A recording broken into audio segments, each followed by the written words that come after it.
Well, yes, I do think it does matter. I mean, I think we're very much in a personal business, and personal contact with people means a lot.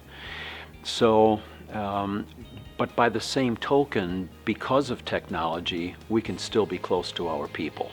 I really think, again, it's all about the service that you provide to those people. That again, they know that you're always there to meet their needs. It was interesting at first because I wasn't used to traveling that much, repeatedly. But then it got into a pattern. So having good staff still in Michigan running my business day in, day out for the paperwork went well. The clients got to accept it better because they said, well, I still see you face to face here in Michigan. And everybody asks the same question. So when are you coming back? How often? They ask me that almost every meeting. And it's never been anything different as it now is 8 years later. I still go every month in the middle of the month for about a week. My wife, 2 daughters, and I decided that we had had enough winter. And so we decided to move to San Diego. And we made it actually happen in 2003. At that point, we had our practice in Milwaukee and in Wisconsin, and we certainly had clients throughout the Midwest. As we moved to San Diego, I had a cousin who actually lives in Scottsdale, Arizona.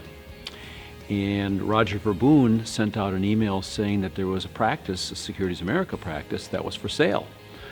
And I thought, wow, I'd go over to see my cousin, he comes to see me. Maybe I could mix a little bit of play with work. About 8 years ago, I had an opportunity with another CPA to open an office in Naples, Florida.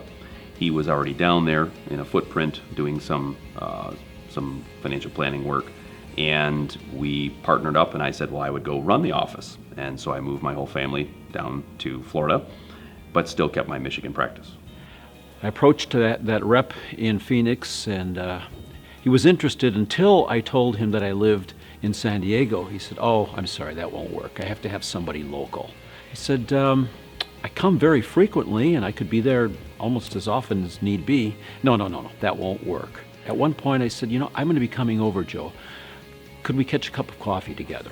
And one thing that we found out was that we had a value system that was very closely aligned.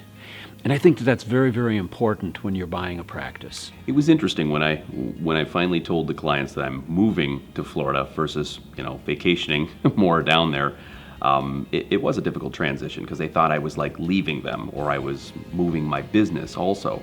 And I said, no, I met with most all of my top clients face to face and said, you're not going to lose me. I'm still going to be here. So I started a rotation of once a month that I would come back and visit with clients.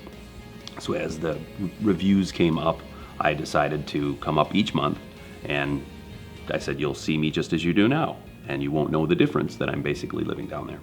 The keys to making a split practice, as I call it, work would be great staff. They have to understand that the deal is you're not going to let down the clients and that you can be found, and you have to be very electronically savvy.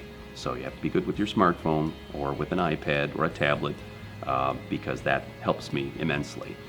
You also have to be able to be wired to be in a couple locations. But my adage is, if you could pick your zip code, why wouldn't you?